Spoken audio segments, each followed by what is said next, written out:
Historical Notice.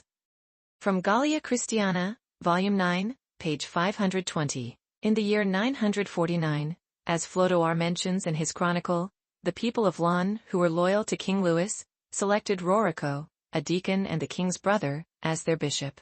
Rorico was the illegitimate son of Charles the Simple. Although are told, the Archbishop of Reims consecrated him, he wasn't accepted in Laon and stayed at the fortress by the bridge of Petra.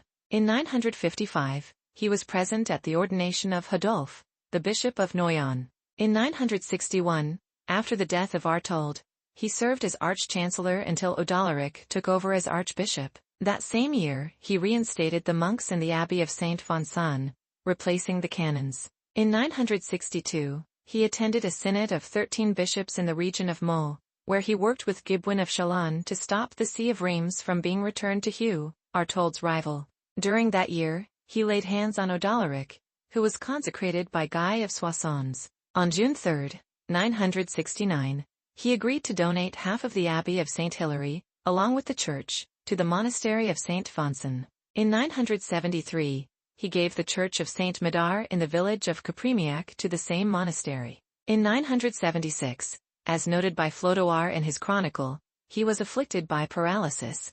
Despite this, he gave thanks to God for his infirmity and passed away on the eve of St. Thomas the Apostle, after morning praises to God. The Vincentian Necrology notes, on December 20, Rorico, Bishop of Laon, passed away. He established a new rule for this monastery and donated many possessions, including lands and altars. Otso the monk attests to his learning in the book about the Antichrist, which he wrote at the request of Queen Gerberga. Restoration of the monks in the monastery of St. Vincent.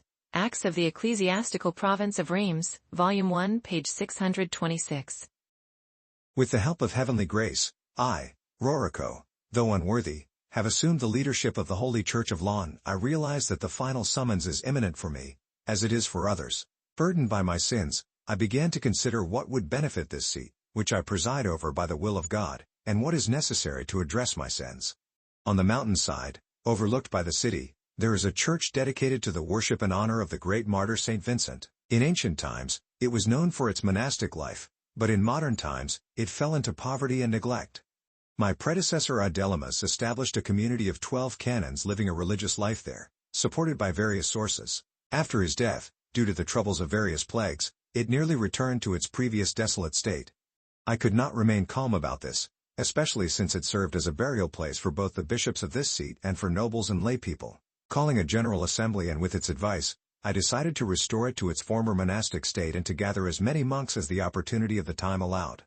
After inviting 12 monks from the monastery of Saint Benedict, situated above the Loire, I appointed the Venerable Melcan as their abbot. I established him and the other monks in the same monastery to serve God. Among various benefits I provided, I confirmed the dignity of the second seat of the bishopric, which had been granted to the church by our ancient predecessors. I also granted them the burial rights of bishops, canons, priests, custodians, chaplains, and their servants and families, along with jurisdiction over the valley and mountain.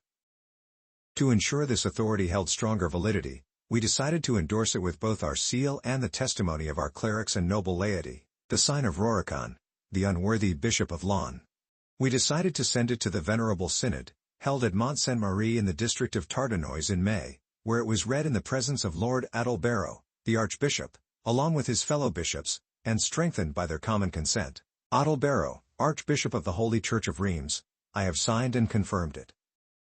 Done in Laon in the year of the Incarnation of our Lord Jesus Christ 961, in the 4th indiction, on the 1st of October in the 7th year of King Lothair.